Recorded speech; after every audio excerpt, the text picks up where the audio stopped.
श्री नंददास जी नित्य दर्शन करते थे ठाकुर जी की मधुर झांकी का। आज गोसाई श्री विठलनाथ जी ने आपसे कहा चलो नंददास। बोले कहां? बोले तुम्हें दर्शन कराने ले चलते हैं गोवर्धन श्रीनाथ जी के। अभी तक गोकुल में थे, तो आप अपने गुरुदेव के साथ श्री गोवर्धन गए और जैसे ही गोवर्धन पहुंचे गिरिराज जी में जाकर के आपने मधुर श्री गोवर्धन नाथ जी का दर्शन किया। उसी समय छीत स्वामी जी का एक पद आपके मन में झंकृत होने लगा। कल हम लोग छीत स्वामी जी का चरित्र सुनेंगे। कितने हो गए अभी तक? सूरदास, कृष्णदास, कुंभनदास, नंददास, अब 4 और बचे हैं। तो कल से जिनका चरित्र हम सुनेंगे श्री छीत स्वामी, छीतू पंडा उनका नाम था। उनका एक पद है बहुत सुंदर। जिस समय आप गोवर्धन पहुंचे थे उस समय गौचारण बेला हो रही थी।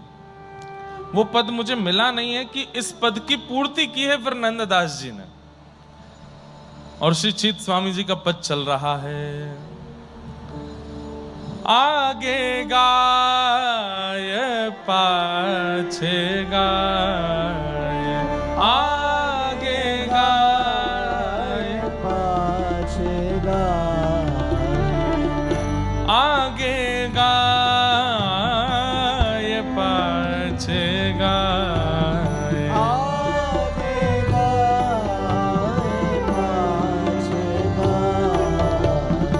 इत गाय उत गाय, इत गाय उत गाय, गोविंद को गायन में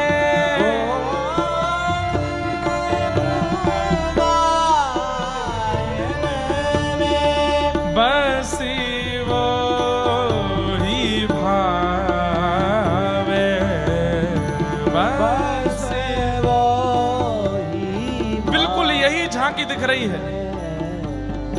नंददास जी गोवर्धन पहुंचे हैं, सबको तो श्रीनाथ जी दिख रहे हैं, पर नंददास जी को दिख रहे हैं कि ये गैया चरा के आए हैं। गायों की खुर रज इनके मुख पर लगी है, कपोल पर लगी है, नासिका पर लगी है। बंधु ये कैसे हो सकता है? हम दत्त प्रभु को सब एक ही रूप में देखते हैं, लेकिन कोई एक ऐसा है जिस पर विशेष कृपा होती है, उसको दत्त प्रभु का कुछ अलग अनुभव होता है।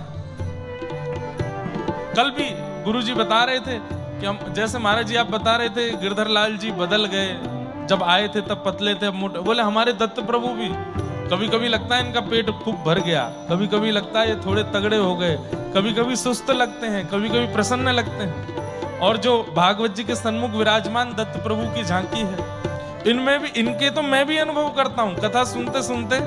कभी कभी तो ये ऐसे नेत्र ऐसे हैं इनके धीमे धीमे खुले हुए।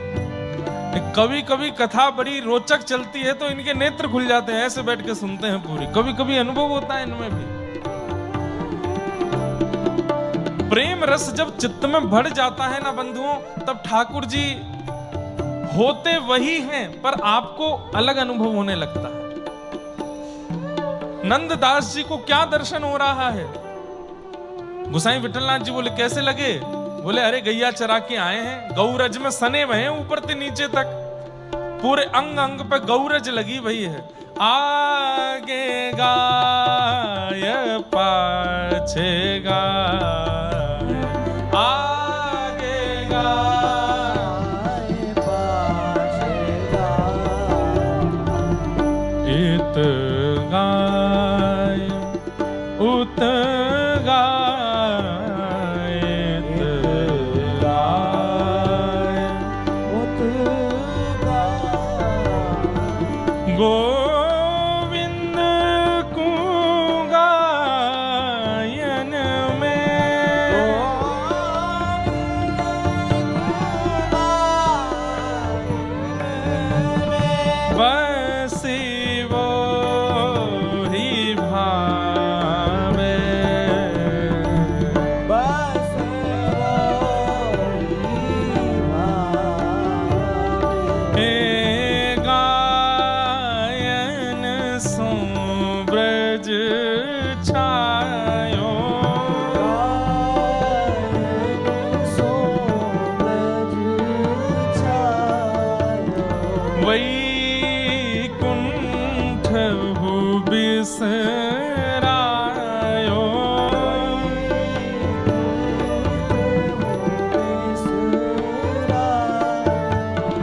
गायन के हेत गिरी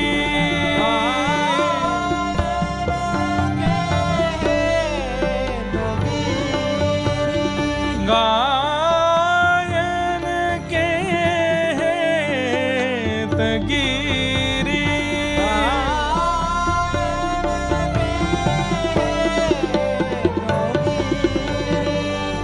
कर ले उठायो कर ले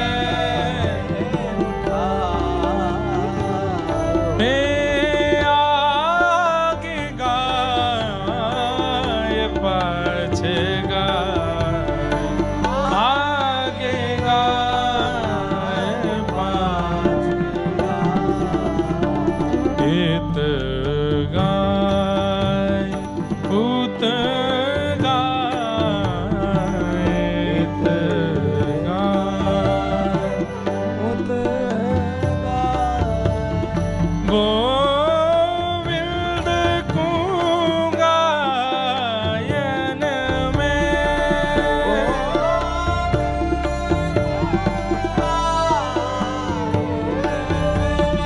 बसी वो ही भावे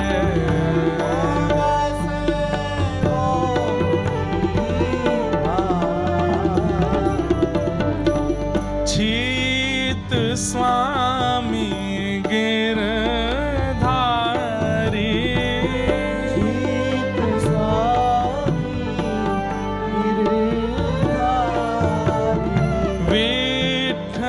विठलेश वपुधारी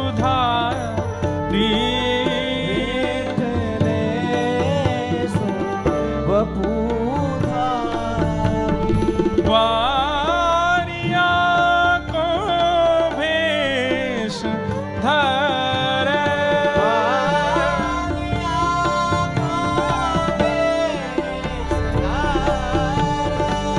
वारिया को भेष धरे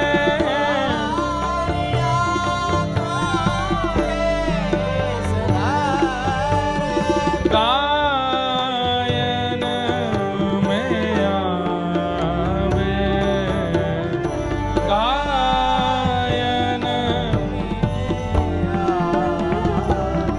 हे आगे गाय पाछे गाय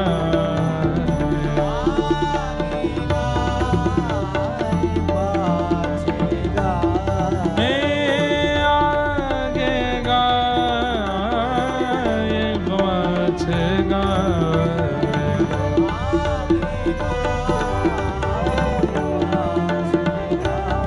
हे आगे गाय हे आगे गाय हे आगे गाय पाछे गाय।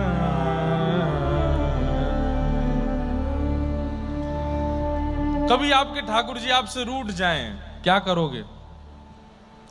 अपने घर के पास की सुंदर शुद्ध देशी गैया जहां पर हो ऐसी गौशाला में ले जाओ और लालजू गैया के बीच में जाके बैठाए तो और 2-2.5 घंटा वहीं बैठे रहने दो ठाकुर जी को। इतने राजी हो जाएंगे आपसे, इतने खुश। इतनी आसानी से रीझने वाला कोई देवता है? घर का बालक रूठ जाए, उसको ले जाके गौशाला में बैठा दो और रूठ जाएगा।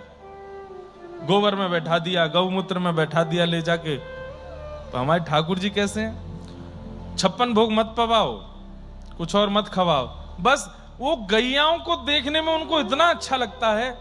गैया रमाती हैं, गैया चारा चरती हैं, गैया गौमूत्र करती हैं, गैया गोबर करती हैं, गैया अपने ऐसे सींग हिलाती हैं, गले की घंटी बजती है। ठाकुर जी को इतना सुख मिलता है उसमें।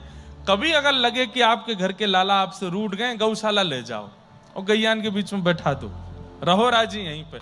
और ज्यादा प्रसन्न करना हो, ठाकुर जी गोद में लो और उनके हाथ से छुपा के गैयाओं को बढ़िया बढ़िया सब्जी पवाओ, गैयाओं को गुड़ खवाओ, गैयान को खूब आनंद करा दो। ठाकुर जी सबसे राजी हो जाते हैं, इतने खुश हो जाते हैं।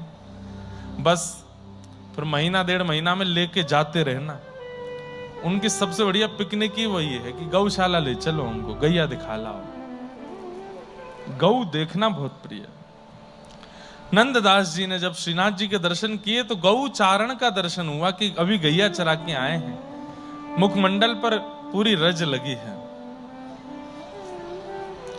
एकमात्र अष्ट सखाओं में श्री नंददास जी ऐसे हैं जिन्होंने